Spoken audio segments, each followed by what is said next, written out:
Awareness, the final frontier.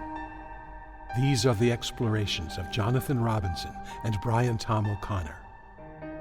Their continuing mission, to discover fresh new paths to the mystery within, to seek out new joys and new methods of awakening, to boldly go into the heart of expanded consciousness. This is Awareness Explorers.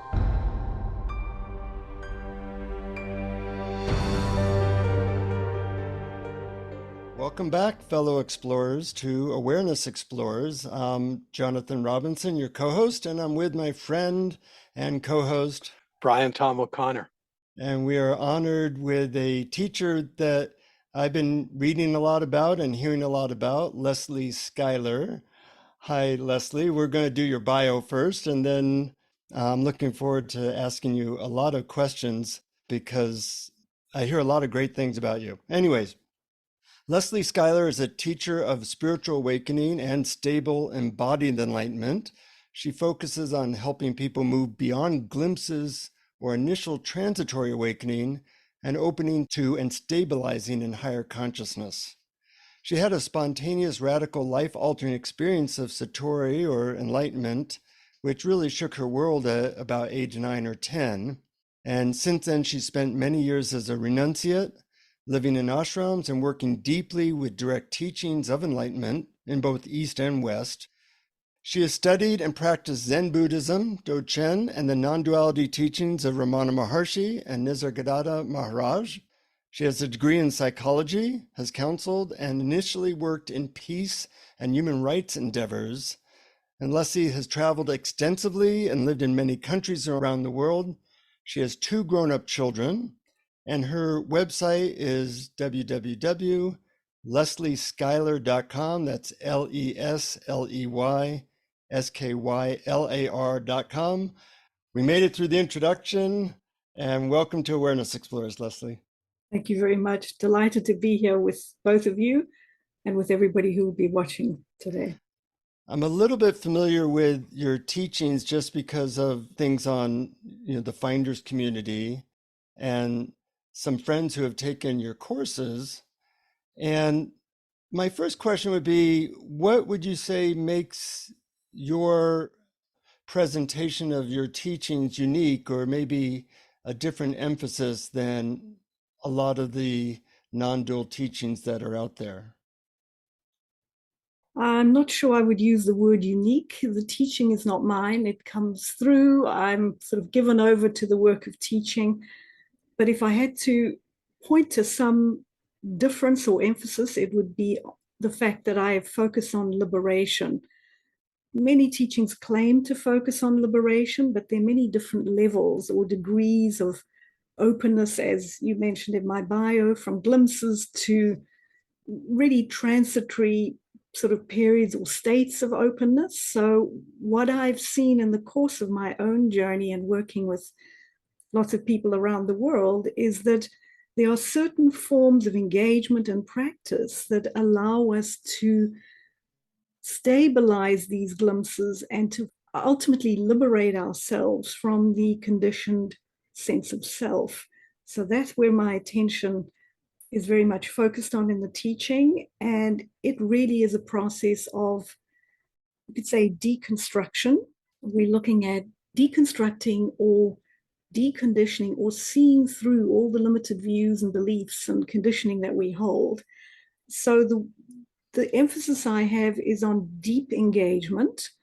Of course, any teaching can be helpful. If one dabbles a little, you'll get some benefit from it, but not the kind that you're looking for. If you're looking to go really deep or stabilize anything at a higher level, that requires a much more comprehensive engagement with a deep dive into some really deep territory. And when I work with people, I also give direct feedback. I sort of tune into your energy. I can feel as I get to know people where they are, where they might be stuck. And because I've done this journey myself for so long and worked with a number of people, the awareness or the consciousness here has quite a lot of clarity regarding the journey and where the sticking points are. And so that I'm aware too. I see the individual, I see what is causing one to be a little tripped up or plateaued wherever you are. And I also know what is needed, metaphorically, where you are in the journey, and what I could give or share in terms of practice or guidance or transmission-based energetic invocation, as it were. I generally work on all of those dimensions simultaneously to help people really go deep. So it generally will create quite a step change in someone's practice and their life, and all sorts of things might show up that can be a little scary, but it's real. It shows that the work is engaged as very real. So I'm interested in depth, and I'm interested in real liberation. If you ask me any more questions about what is in this deep higher territory, I'd love to say more about that as well. Well, that's such a lovely summary. And as a matter of fact, it actually dovetails with what I was planning to ask as my first question, which was that I've seen that you do make a distinction between awakening and liberation. Sometimes you described it as between opening or awakening and abiding realization. So are there, because a lot of people think, oh, awakening, that's it, I'm there. So there are two steps: you can awaken and then you haven't really seen through the illusion of separate self? Or how would you describe the difference between awakening and liberation? Right. So I'm going to make it a little more full on than what you've just said there. I would say that there are many, many, many layers and levels. This is a journey of infinite consciousness opening to its own beingness.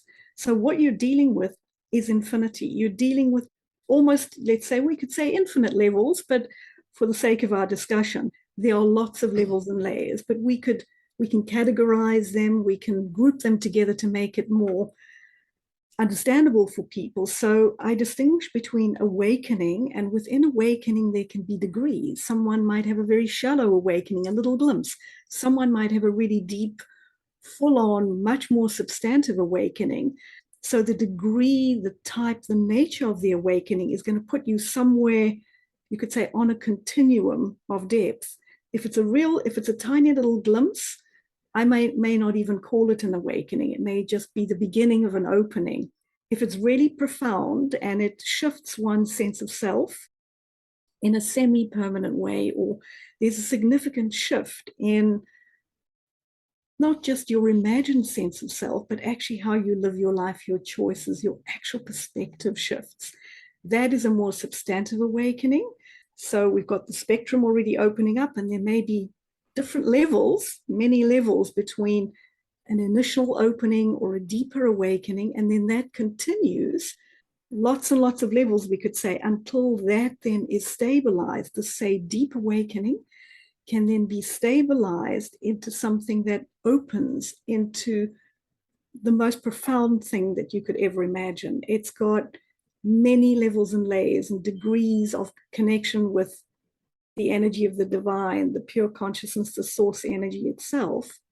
But that only comes about in a full and stable way if there's been enough deconstruction. So if we take the awakening and we then work with that with deeper practices, which then allow the self-sense to be deconstructed more, we're emptying the vessel of its tendency to be identified with certain of its content.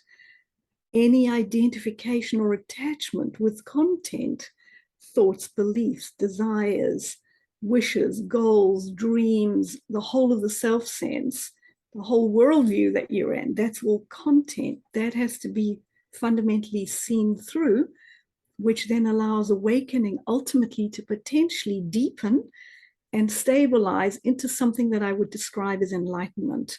So enlightenment is really deep territory. Not many people get there because people don't really engage in the way that's going to allow them to get there. So enlightenment would be really deep, stable awakening, where there basically is no longer any bondage to any of the content or the self-sense. It's not a state of perfection as such. Human beings, we've got all sorts of little bits and pieces here and there, but it's a very deep, high, very stable, condition, which is not a state. It doesn't come and go. It's not an experience, enlightenment. It is a condition or a vantage point that opens up if sufficient deep and comprehensive work has been done. Is the process for how to deconstruct the self similar throughout, or is it different at different levels? I would say there's a fundamental, there's a foundation that I teach, and there are certain practices that are foundational. Those we continue with right from the beginning glimpse right through to enlightenment. But what we will do is we will refine and fine tune the way I help people fine tune the way they're engaged with these practices. So what we're doing is we're deepening and refining. So the way that someone who's a very advanced student or a yogi is engaging in a particular practice is going to be completely different than a way a novice is engaging. It may be the same practice. Take meditation, for example, or the Dzogchen moment-to-moment practice that I teach. But the level and the nature of the engagement can be radically different. So I add layers of nuance and understanding, tweak and fine tune the deepening of the engagement in the practice, which draws you deeper and deeper. Mm-hmm. And then at certain points, I will add certain additional practices that I don't teach right in the beginning. For example, a long and deep look into things like shadow, which are really deep stuck points, you could say really deep blind spots that are very, very difficult to see and create significant impediments to this stable enlightenment that I'm describing. So things like shadow are added. I work more deeply on deeper levels of fear that may not be apparent initially in the journey. Much deeper look and work with the nature of the self sense. So some of the deep territories are not really appropriate for novice or beginning practitioners. So I simply add them in as I see someone is ready and able to go more deeply. I will add certain things to the foundational practices, inquiries in particular, and very deep pointers to actually work with. Yeah.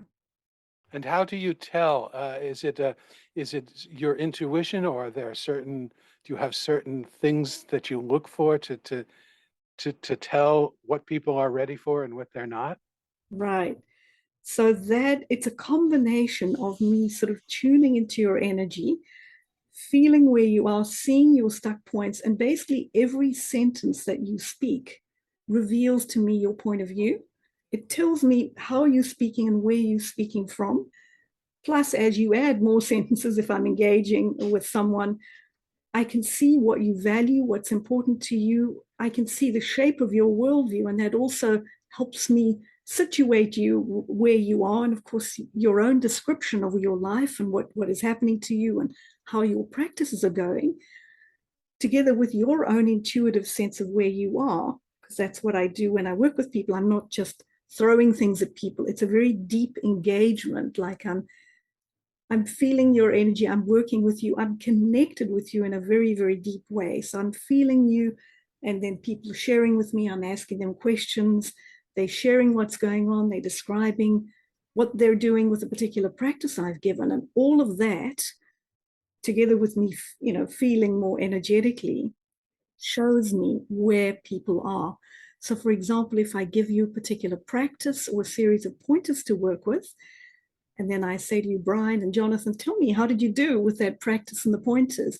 Your response and your answers are going to tell me exactly what I need to hear about where you are. And of course, not everybody is a master at self-reporting. So what you report may not necessarily align with what I see. So I'm tuning into something much deeper than the words. I'm tuning into your energy, and I'm also looking at how your life is unfolding, because the way your life is and where you put your time and your energy is a sign of the depth of your own practice as well. So it's a very deep composite view. I'm not just taking pot shots and hoping things land. It's a very deep attunement. So people just have to stay with the process, and more is given, and then you work, and then I give more, and then you work, and then we see where it all goes. Mm-hmm. Would you be able or willing to give an example of a practice you find useful in deconstructing one's sense of self? Sure. I could describe two very briefly, and I'll try and be very brief. These are all really profound practices, so there's nothing really brief about them. But so I focus very deeply on inquiry when I work. A large part of the conditioning is anchored in the worldview, your belief structure. And beliefs are not only the things you think are your beliefs, but they're actually unconscious presumptions you have as well. Mm-hmm. So with deep inquiry, and I've got various ways that I help people inquire or teach people to inquire more deeply by giving pointers, those focus in on the things that I can see where someone is stuck. For example, if I'm noticing some shadow, I will give particular pointers to go into that shadow to help illuminate it. So the whole process of deep inquiry is about allowing the light to penetrate more deeply, to illuminate what is not being seen. In that illumination, one sees through the contracted or conditioned or bound forces of the consciousness in you, and then those can be released through a combination of insight, revelation, understanding, and practice. So inquiry is very significant in what I teach. The second practice that I love, and I've got a number of others, but mention another one, is a practice I've taken from my own work with Dzogchen. Dzogchen teachers and masters, Tibetan, Nepalese, so a form of Zen, D-Z-O-G-C-H-E, Zen, it's a silent D, Dzogchen. Very profound liberation practices, very deep lamas and masters, Rinpoches that I've worked with both in the body and also not in the body. I've had a number of teachers that have not been in the body. I've connected with them energetically and psychically. So through that, I've distilled a practice that I teach called moment to moment, where what I'm doing in the moment to moment practice that I teach is helping you see that there's a connection through the thread of the way your life is lived moment to moment between your understanding and all the practices that you might do, your own form of meditation or whatever practices that you might do. We don't want to simply move away from the depth when we get up off the meditation cushion, or you open to some revelatory territory when you're inquiring and it's deep and clear, something is deep and clear, but then when you take a shower or you're making lunch or taking the dog for a walk, everything seems to sort of come back down to a much more pedestrian or lower view of consciousness, and maybe the self-sense takes over again. So the moment-to-moment practice is a way of connecting your practices, and it asks you to notice in each moment. Obviously, you can't do this every single second, but every now and again, when you can remember it, you ask yourself a simple question like, where am I right now? Am I more connected with the lower consciousness, the self-sense that I know as Brian or Jonathan, the familiar territory of I am me, and I got all these ideas and views and beliefs, and this is my world, versus something that you might have experienced either in meditation, through revelation, if you've worked with psychedelics, there are a number of different ways that higher consciousness can open, where that view is not the same. So the moment-to-moment practice asks you to remember that you don't need to be pulled into or entangled in a lower consciousness view right now. Right now, there's a possibility that you can relax, surrender, allow your own energy to expand somewhat, and feel a slightly higher vantage point than that limited self that you're in. Now, when this practice is deepened, there are many really deep vantage points you can open to very quickly by really releasing your own entanglement energetically and psychically and mentally with your own belief structure and your own worldview. So it's a very, very profound practice, and it's got a lot of depth to it. Does that make sense what I've shared there? Because it does. It does. I normally take a long time to explain this, but I've tried to do this in 5 minutes. So it makes sense. It really does make a lot of sense. And I really appreciate both of those. Because a lot of people have the idea that everything, all the work is done while they're sitting on a cushion or in their chair meditating. And then they're surprised. Then you hear this over and over again. And then as soon as I stopped meditating, or as soon as I left the retreat, you hear this kind of thing over and over. And Right. the practice of noticing moment to moment throughout the day, I think is a beautiful practice. Hmm. Right. You and I had several emails back and forth. It made me Yes. think, how is Lesley experiencing the emails differently than I am? Because I am pretty good at meditating and sinking in when I'm not doing something. But as soon as the doer comes in line, I have 50 emails I gotta get through. My consciousness definitely goes down Right. into the doer and just getting something done. And I was curious how you would guide somebody to learn how to be less fixed attention and less goal oriented, or access to higher states while being able to do something. Right.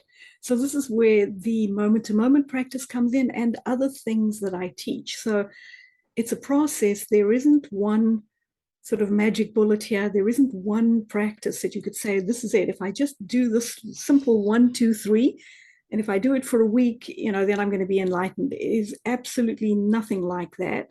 I've engaged this work my entire life, basically. I've done some other things as well prior, but it takes really deep work to actually have significant transformation. So I just want to underline that. I don't want to make it sound like you just take the simple thing and you do it, and by tomorrow the whole structure is deconditioned. That it just does not work like that. So if one wants the real deal, the real work, one's got to engage at some depth. And so what that would involve would be to create a practice which has enough stillness, not only meditation. There are various forms of stillness practice where you want to create space for yourself every day to align and attune to the deepest part of yourself. Of course, you're practicing that to some degree when you're meditating, when you're inquiring, and this moment to moment practice I'm talking about. Because if there's too much time in a given day spent in the task mode, in the doer, what you're doing basically is reinforcing the self structure in that doer mode. It's a very different vantage point than the deeper territory. So if one's life is too busy, if you're literally running from activity to activity and you've got little meditation here and there interspersed, you are spending a lot of your energy basically reinforcing your self structure. Every moment that you live through the self structure is a reinforcing of the self structure. So spiritual practice is designed to create more space in your life, to kind of give you time and space to attune to something deeper than that. Then every moment you're attuning with something deeper, you're creating the space for the higher consciousness to flow more fully. So your degree of entanglement in the doer energy is going to be a function of how your practice is structured. Mm-hmm. If there's too little stillness and too little deep practice, it's going to be very hard to do the moment to moment practice, or to be clearer when you've got the doer energy going. So for those who are serious, you change your life. That's why people go off to ashrams and retreats, and one doesn't have, and caves. One doesn't necessarily have to do that, but you do need, I would say, if you want to really go deeper, you do need to create a little more space in your life for that. So if you allow more time in your day for stillness, and then incorporate the moment to moment practice, which is a remembering that there's a different possibility here. It's not just the slipstream of my conditioned consciousness. So for example, you could sit down at your computer when you're about to do your email, and you could literally take a moment to do your moment to moment right there. Take a breath. Okay, I'm about to engage my work now at the computer with my email. Let me see if I can just be present, allow my attention to open wide, spacious, and expansive, feel comfortable and rested. And now let's see if I can engage my first email with a little more of the spaciousness present.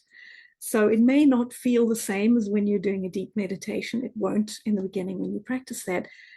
But in a way, it's like you've now got the doer energy that's rested in a context or a spaciousness of being that's a little deeper and a little wider. And if you keep practicing in that way, what you're doing is you're deepening your attunement to the expansive energy, and you're interrupting the slipstream that keeps you in the conditioned view. It's a default, strong default, and it'll keep going back to the self view unless it's interrupted with practice, with moments of stillness, and with an intention to attune more in that way. Great answer. Yeah, beautiful, beautiful, and so helpful.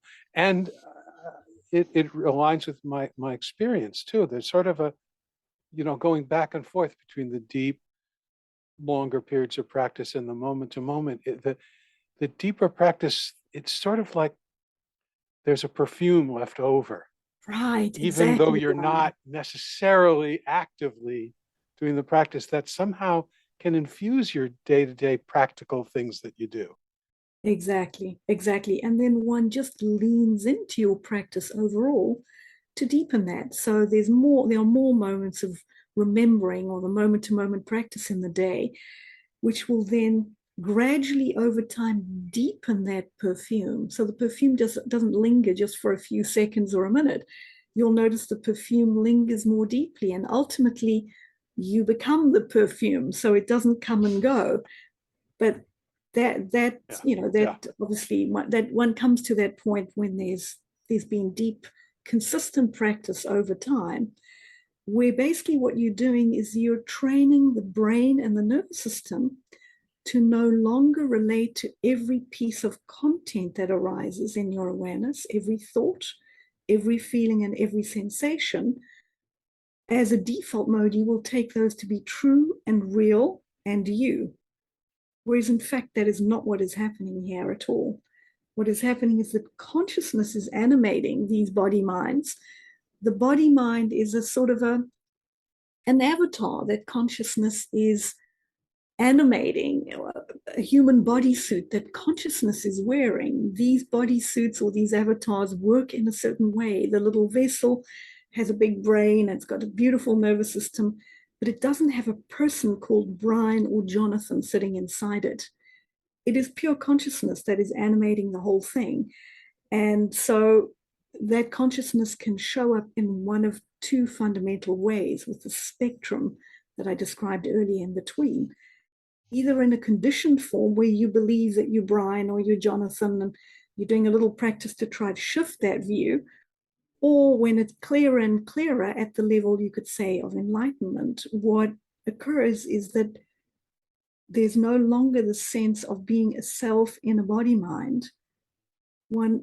There's been such deep dissolution of the conditioning, and as that conditioning falls away, the light comes through more and more fully, and the light, or the pure consciousness, self-recognizes itself as itself. Mm-hmm. And the deeper that gets, and then it invokes and it invites and it calls you, it wants the fullness of you, because everything else is seen to be an illusion, or a fictitious character that you were sort of immersed in or entangled in up until that point. Mm-hmm. And so at a certain point, in very deep territory, there's an incredibly profound period when the consciousness recognizes itself as consciousness. And it recognizes that it's not only this body mind called Lesley or Brian or Jonathan, it's everything. It's as if it recognizes, or it remembers, or it realizes that this body mind or this avatar called Lesley or Jonathan or Brian are simply three portals or ways through which the consciousness views or experiences itself in reality. But it's doing that on infinite levels all the time. It's omnipresent as every form and the formless simultaneously. And at a very high level, there's a kind of unification. There's a dissolution of the self sense and the opening to the profundity of realization that one is this pure consciousness itself. You could describe it as God. It's even the word God, not the God of the religions, the real one, not a creature, not a being, nothing that we've written in a book, but something so incredibly profound that it is absolutely ineffable. And if I sit and transmit some of this more deeply, we will have to end the session. It is so beautiful and profound.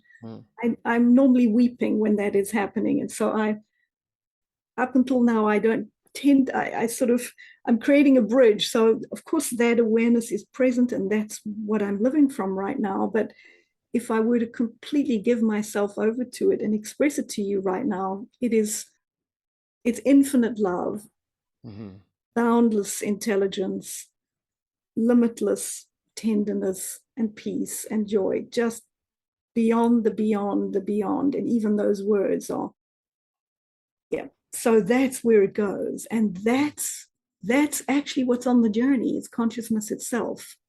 And at a certain point, you can actually come to realize this in your own experience. If the deconditioning has gone deep enough, if there's enough of the clutter of the entanglement of your own content, if enough of that has been dissolved, this sense of the consciousness itself as a living, ancient, timeless being will start to poke through in your own awareness. You may not recognize it initially because it doesn't look like what you think it does, but it takes deep stillness and immense clarity in the being for it to come through very fully.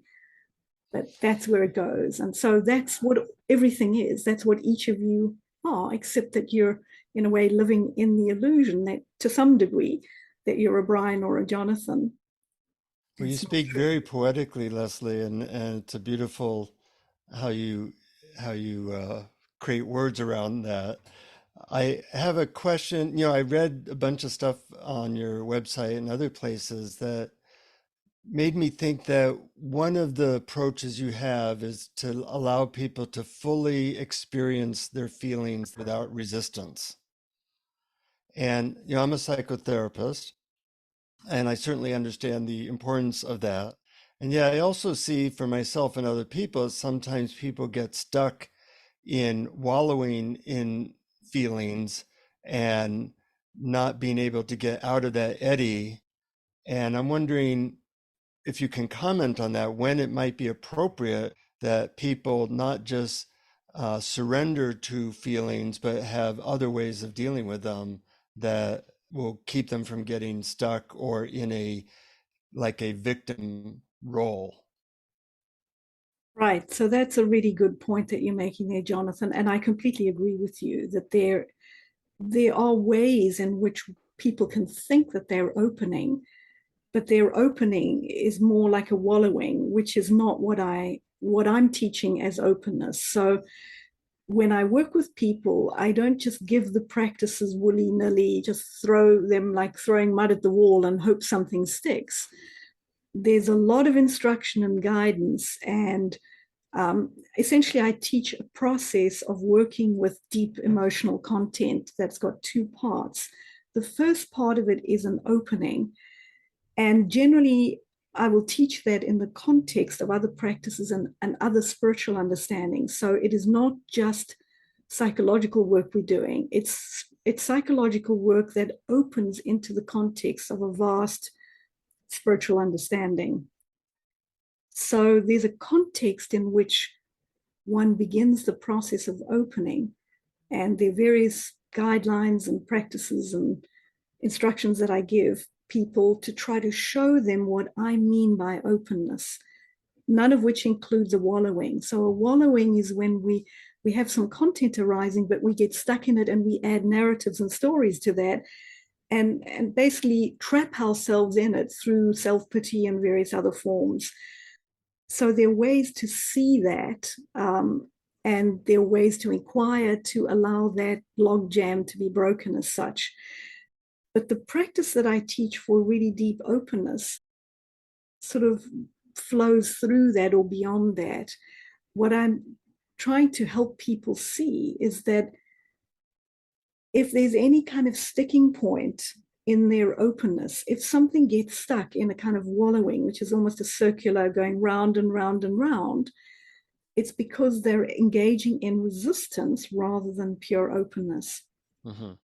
And so there's a practice that I call the resonance practice that I teach, which basically says that if you are opening and just completely letting go of an attempt to hold or make meaning or judge judge yourself or the other, if you simply allowing yourself to feel at the level of the body and the emotions. So you're letting go of the meaning-making machine of the mind's need to make it into something. What one will find is that the emotions and the somatic experience in the body will arise, it'll peak, it will maybe be stronger than one's general experience and maybe frightening or maybe really difficult to be with. But that's part of the healing. It'll peak like a bell curve, literally. It'll peak and it'll start to fall away of its own accord in a session. I'm not saying that this is a permanent resolution. This is a particular practice you engage in on your own in a session with yourself, where you're practicing just very, very, very deep surrender. And then you can see if you're getting stuck. Of course, if someone tries that and they're not being in any way successful, and it seems to be re-traumatizing them in a way that they're not helpful, then maybe they're not ready to do the work on their own. They may need to get the help of a therapist, psychologist, etc.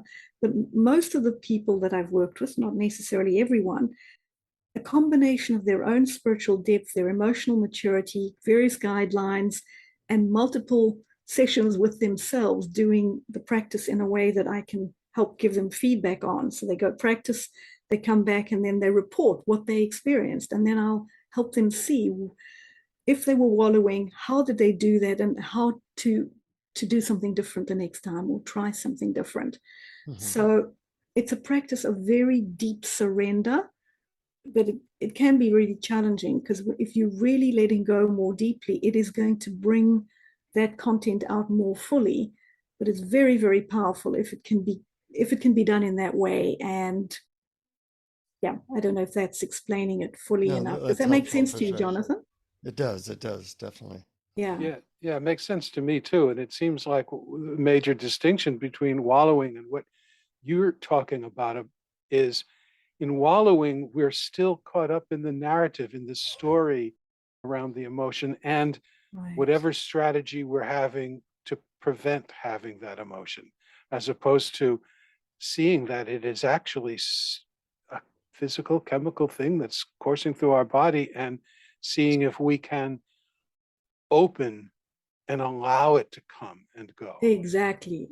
And even, I teach as well that there's a whole way to precede, before you do a session like this with yourself. I have some material that I share with people and various instructions about welcoming what's there with a kindness and a loving energy. So you're not judging, you're noticing when the mind is adding meaning, and you're allowing yourself to fall into or open into, you could say, almost a pure, open experience of the emotional content, the emotions and the sensations in the body, rather than paying all the attention to the mental overlay, which is what's going to create the wallowing. So even very deep repressed emotions, and I'm not saying that someone who has incredibly deep trauma and has never worked with a therapist or feels frightened of this work, I'm not in any way suggesting that they should simply try this on their own. Depending on the degree of trauma, getting skillful help in the form of a psychologist I would generally recommend. But for people who've maybe done some of that work or whatever, if there's a readiness and there's a willingness and they have enough spiritual context to engage the practice, then it's the welcoming of the experience and the feeling of what is arising at the level of the emotions and the body itself, the sensations, that shows you actually that the trauma or the repressed or contracted emotional content is very strongly driven by what you've made of it, the meaning that's been added.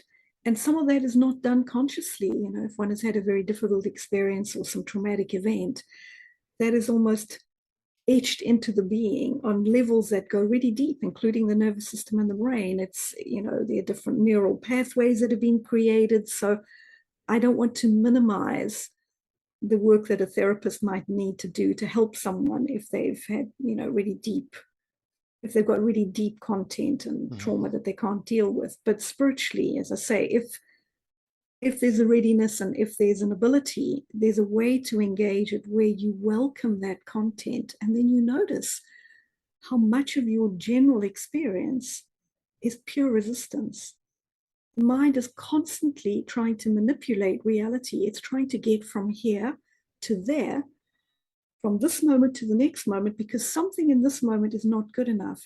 There's something missing. There's something amiss. Even if one is not dealing with trauma or you're having a really beautiful and pleasant experience, the mind will try to either hold on to that, or now it's afraid that that might be lost. So there's a constant underlying dynamic that I call the push-pull. It's described in Buddhism. The Buddha had it in his 5 poisons. He listed it: aversion and craving. Exactly. That's the dynamic of the self. And that's very, very involved. That dynamic is very involved in the processing of emotions. It's just a deeper form. Great answer.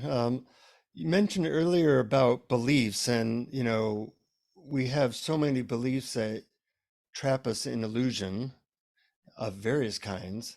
How do you help people to see the beliefs that are particularly creating trouble for themselves? Okay.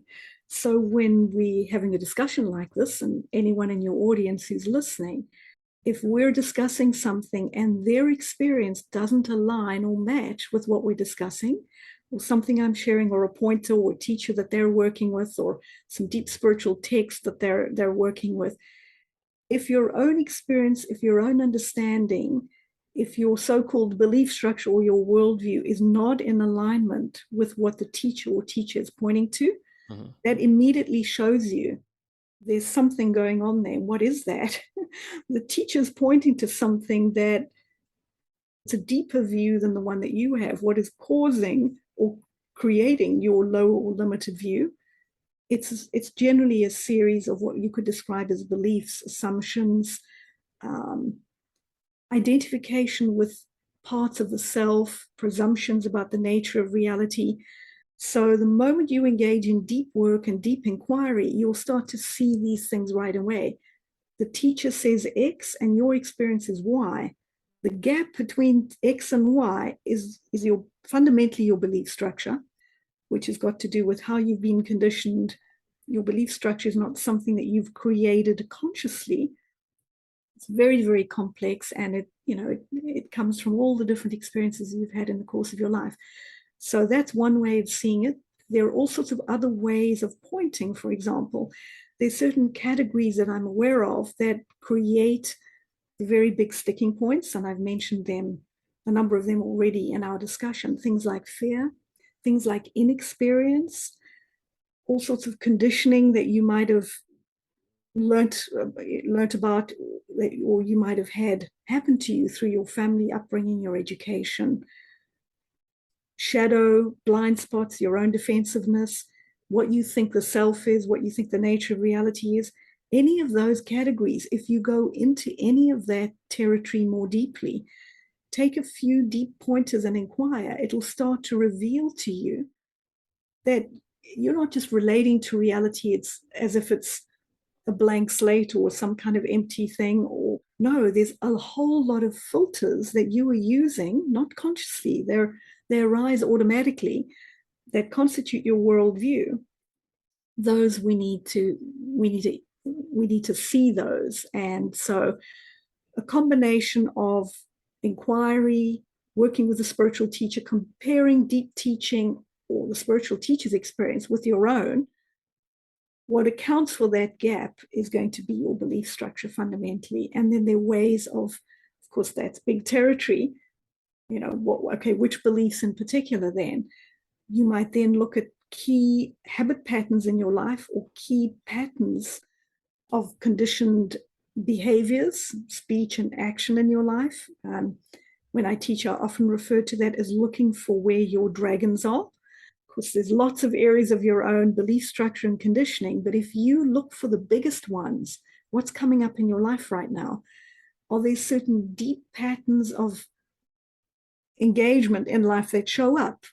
Are you frequently having problems with money? Or is there some addiction issue? Are you having difficulties in relationship with others? Do you have a lot of self-doubt? Do you commit to practice but then not do it? Can you see these? I'm just giving you some examples. So you look at a combination of what the teacher's pointing to, the gap between the pointer and how you're living, as well as what's coming up in your life. And through that, you distill, and this is where the teacher can help you very significantly. I'll point out to people, go look at this, focus on that, look at this, because these are your big dragons.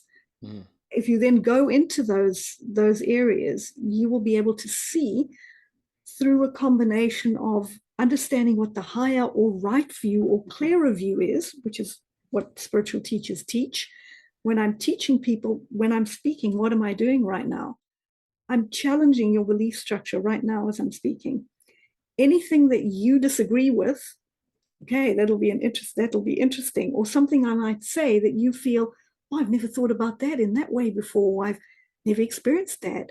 What is that showing you? That's showing you aspects of your belief structure or maybe inexperience that you could then go into more deeply through inquiry to let go of those beliefs that imprison you in a more limited view.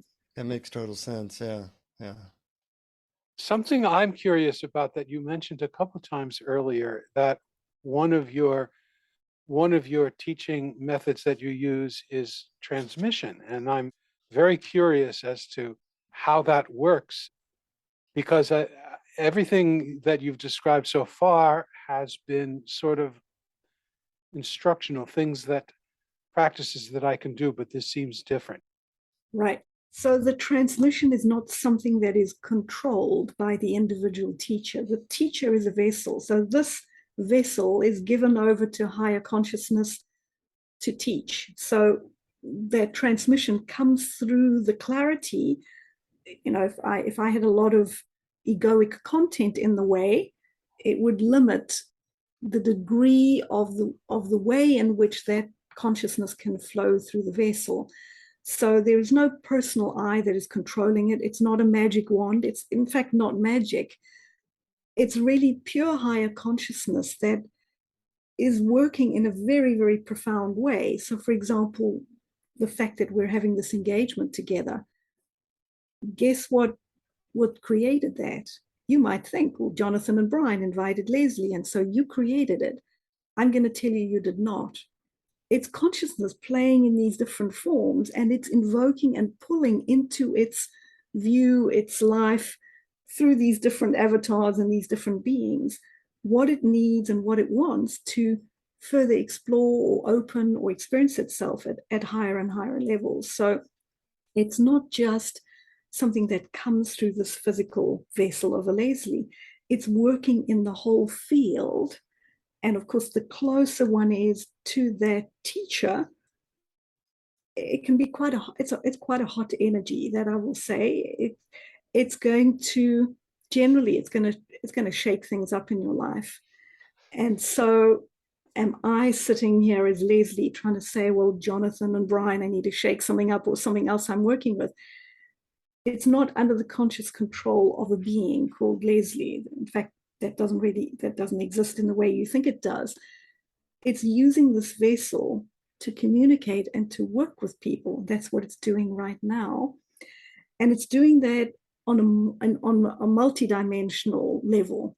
It's not just through words or some kind of energetic transmission. It's doing it through the fullness of your life and being, you might suddenly notice some things come along in your life, that's generally what happens when people engage the work more deeply. They start to notice that it coincides with some things happening in their life. Some of them are challenging. It might be things that life is bringing you to see through. These dragons that we're speaking about, yeah, they'll start to come up. And of course, through my words, I'm invoking that in a particular way, quite consciously. And so the energy and the connection with people doesn't only occur when there's a direct communication, as we're doing right now with the two of you and with all these beautiful beings who are your audience. That occurs even when the Zoom call ends. And so it's very, very profound. It's the whole field that is interacting with itself from a very high intelligence, and it's using this particular teaching vessel in a way to kind of orchestrate certain things, but not like a magician. And it's not me that's doing it. I'm a vessel for that. Right. It sounds like what we really are and what you really are is the same thing, and we're sort of talking to ourselves. Exactly. You've invited me to speak to you because I'm yourself. Maybe this in this form, through this body mind, it's open to something deeper than that body mind is open to. But basically, you're talking to yourself right now at the highest level, and that self is not actually a self at all. It's divine energy. It's pure consciousness, and it is supreme, unlimited intelligence. And it's not a physical form. It's very, very, very profound. So there are no limits to how it can work. And if there's openness in the vessel that I'm working with, it can, very profound things can move really fast. But generally what happens is there's a lot of resistance that arises. Obviously, people get frightened, and that's fine. Yeah. Well, Lesley is giving such poetic answers. We do want to leave time for you to do a guided meditation, but I also want to say if there's anything that you feel must be said that we didn't ask or you didn't cover, that now would be a good time to do that before the meditation. Right. Well, I have millions of things I could say, and I love Exactly. to say. It's kind of an absurd request. Yeah. Maybe one or two, to try and limit that to one or two. Whatever you think this work is the spiritual work. One thing I can assure you is it's infinitely deeper than anything that you think it is. It is infinitely more profound than anything you can conceive. It does not work on the level that a human being understands. It cannot be known with the mind, which is why we deconstruct, and that doesn't leave you in some kind of vegetative state. It leaves you with a vessel that is clear, where the gray matter, the brain or mind, the nervous system, and the vessel is used as, so you could say, a conduit or a channel for pure consciousness itself. How it differs from a channeler is a channeler is generally channeling maybe something slightly higher in terms of energy, but the channeler itself is just a vessel and isn't open to and maybe knowing or being that higher consciousness itself. That's the distinction between channelers and essentially what I'm doing, or what this territory of enlightenment is about. The fullness of the enlightenment is an awareness that oneself is the whole thing, together with everything else. It's not just like something is being conducted through this energy. It's a living, alive transmission of eternal, ancient being that is your very own self. And so it's speaking many times to the depths of your being that already knows this. This is a process of remembering. And of course, this looks like you because here I've got hair and I'm wearing a top and my name is Lesley. And I can assure you this deep territory, just because I might look like you or another teacher might look like you, it is a vastness, a profundity without words. And, when we use terms like ineffable, it's for good reason. It literally, in the deeper territory, the words dissolve. The words are not there. You will hear that I start, like even now, to become sort of somewhat incoherent, even though it might sound like I'm very coherent. I'm only that because I teach people, and so I've learned to kind of show up in a particular way. But in the very deep territory, it transcends existence and non-existence. It's a whole other world. It's a complete other world, and it's a world that I invite, not that I need to invite, but this is part of what I do, is to try and inspire and invite people to discover themselves at a deeper and deeper level, a deep dive into your own consciousness. So nothing you can do in this lifetime comes anywhere close to this. Profundity beyond words. So anything you think you've come to already, my encouragement to all your listeners would be find a teaching or a teacher that you feel good about and dive in more deeply if that feels like you move to. That sounds wonderful. And perhaps we can dive more deeply by you leading us in a guided meditation. Perfect. That sounds very good. Great. Very happy to do that. Okay.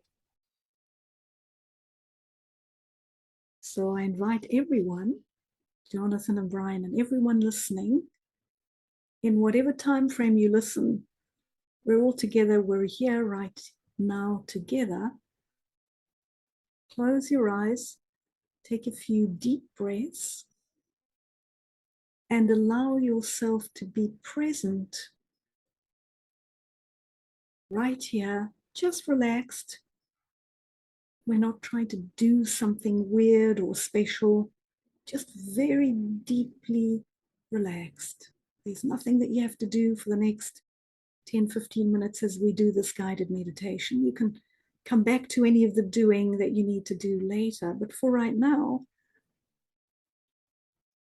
take these deep breaths, relax, and just be present here in a way that feels soft and expansive, as if you're dropping down into the depths of your own consciousness. So I often use metaphors when I'm doing a guided meditation just to help give you a more poetic sense of what this is and what you're doing, to help take you deeper. So this is all a metaphor, but feel free to just feel it and resonate with it rather than take it into the level of your mind. So allow your being to just move with me as we sit here together. So imagine right now in your deep, still, rested space that you're in right now, and if it's not, doesn't feel deep and it doesn't feel still and it doesn't feel rested, well, you don't need to worry about that, because you are deeper than whatever feels perturbed or slightly jangled or a little tense or contracted or a little ache in your neck or a car hooting in the background or a dog barking or someone in your household moving around and you feeling, oh, I hate that, is going to interfere with my meditation. No, it's not. The stillness that you are is deeper than anything that's going to arise as we're sitting here together right now. So if something feels restless in your being, your body, your mind, your emotions, and you feel, well, I'm not following along very well, allow that restlessness or whatever's there to be there. You are deeper than the restlessness that's there, and that's the part of you that I'm speaking to right now. That part is always there, you're just not conscious of it because so much of your attention is on the surface of your being, in the doing and all of these beliefs and ideas about yourself that in a way trap your consciousness or seem to keep it entrapped. at a much more shallow vantage point. So whatever is arising right now, whatever it is totally fine. It's totally perfect. And underneath and prior to that is a stillness beyond words, right here, right now, for everyone.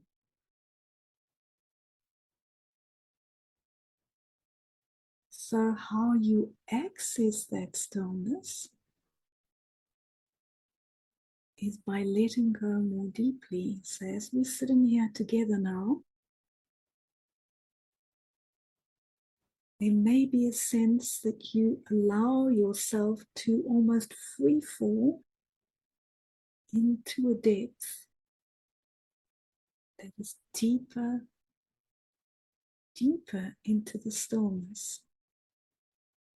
Now we don't need to worry and have the mind worry about, well, I don't know if I'm doing it right, or what is the level of depth that I've reached. Simply relax more deeply and allow yourself to drop or let go of anything that you may be holding on to. Even thoughts or feelings or sensations, simply let those go and allow the consciousness, the being that you are, to free fall. You could say that's a metaphor. It may feel like a sinking or a descent, but it doesn't necessarily have to.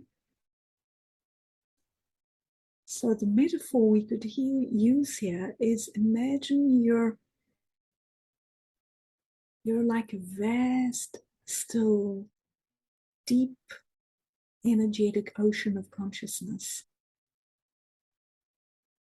And what you're doing right now is you're free falling into the depths of this still energetic ocean of consciousness that you are. And because it's an energetic ocean, it doesn't have a bottom. There's nothing you can bump into. There's nothing to be frightened of. You're relaxing, resting in the depth of the more still layers of your own being, which ultimately are not personal in the way that you think they are.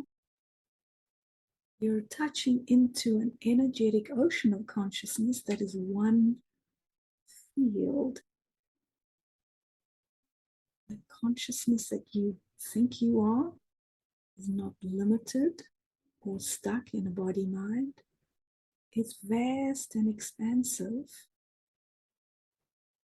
And you're simply allowing yourself to be even untethered, or allow the binding force to the body-mind to just relax. Doesn't matter what's happening in the body-mind right now. Open into this soft, still space.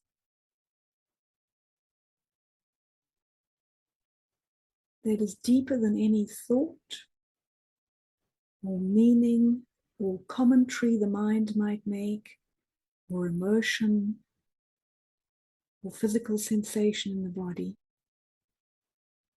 We don't have to fight with those. Those are not a problem.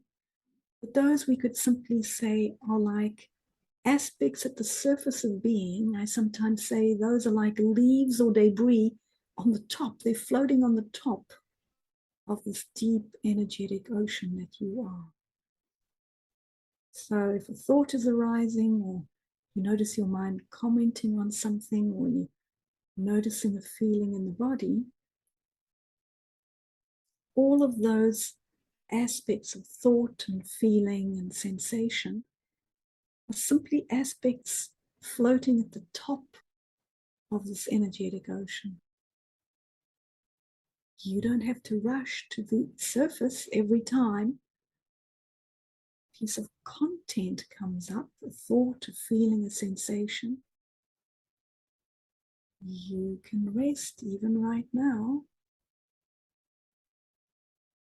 Rest, relax, Rest in a stillness where you may be aware of the content. You may be aware of a thought or a knee aching or a dog barking. But something is just disinterested in that for right now. You're not paying attention to that. And in that sense, you're creating a space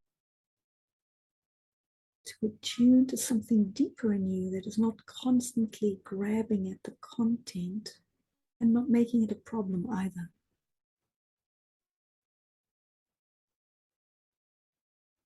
So as we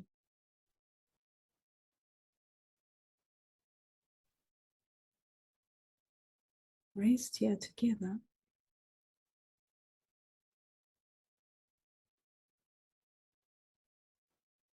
you might sense or feel or notice the beauty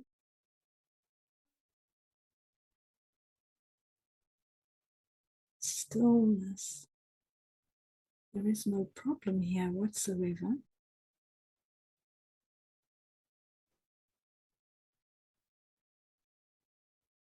And yet you might be aware of things arising. But deeper than that awareness is the stillness. In a way, to go back to the metaphor of the ocean, if you're resting in the depths of this deep energetic ocean, even if a storm blows up at the surface and you're aware of it, there could be a typhoon, a hurricane blowing on the surface, but is it impacting the depth of this energetic ocean? It is not.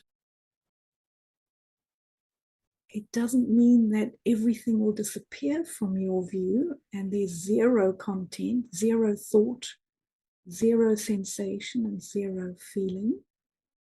It might be, but that doesn't have to be the case. You're aware that there's a storm blowing up at the surface,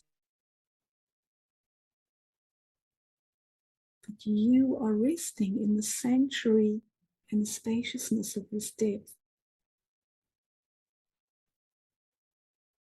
which may be aware or even noticing or observing or witnessing that, but over time less and less entangled in that. There's a relief here, there's something very precious and very beautiful. It's very hard to put words to. We don't need words. Just allow yourself to be that spaciousness.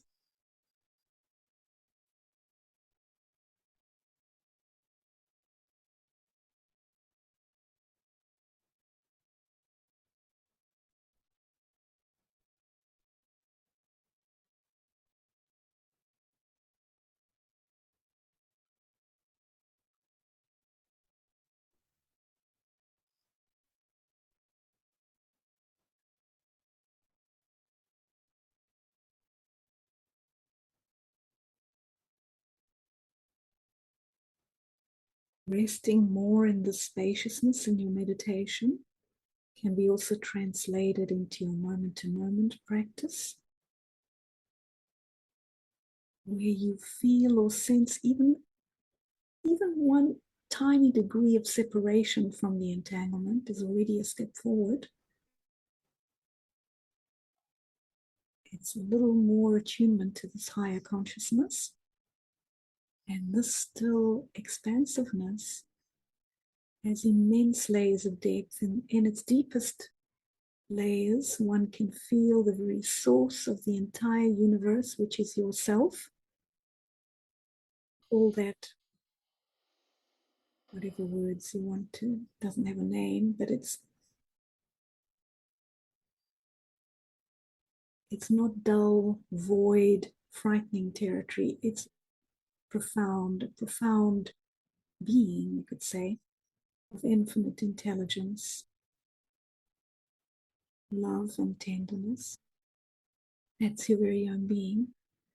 And it's played a little game of hide and seek with you in this lifetime. where it's forgotten deliberately that it was itself, and now it's called you. You've called yourself by some other name, John or Mary or Sue or Stephen or whatever that might be. But this stillness that you touch into in meditation, in spiritual inquiry, is your true nature. A lot of beautiful depth, and it's beckoning you and calling you. If you're listening to this and participating in this guided meditation, it's inviting you to go deeper and meet yourself on a deeper and deeper level.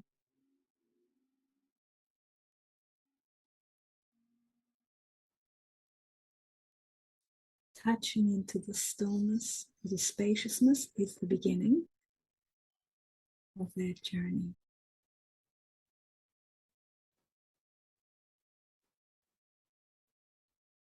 So we will just maybe spend another minute or two just resting and relaxing in the spaciousness, no matter what may be coming up. Simply try to rest as that which is deeper than what is coming up. We'll just do that together for a minute or two, and then I will bring the meditation to a close.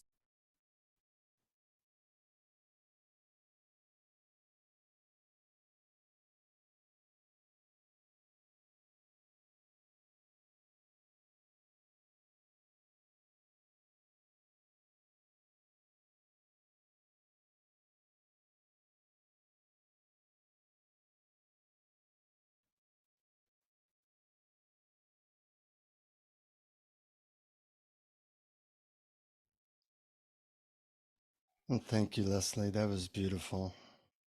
It's a little hard to talk now, but I really appreciated the depth of that meditation. And people can find out more about you at lesleyskylar.com, LesleySkylar.com. We are honored with your presence and all the great things you said. And any last words, Brian? Well, I really feel that you've offered our listeners an open-hearted invitation, and I'm really grateful for that. So thank you for joining us. So I'm having a hard time putting thoughts together now, but I want to thank you. We also want to thank our Patreon supporters.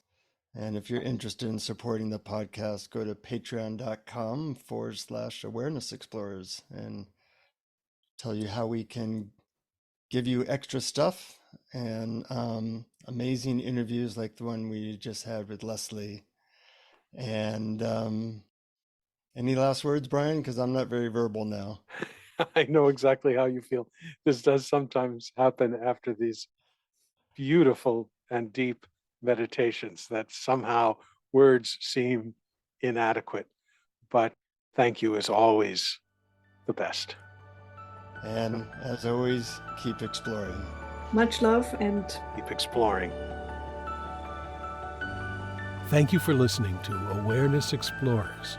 To learn more, you can check out our website at awarenessexplorers.com. Please subscribe to our podcast on your favorite podcast app. We'd love it if you would post a review.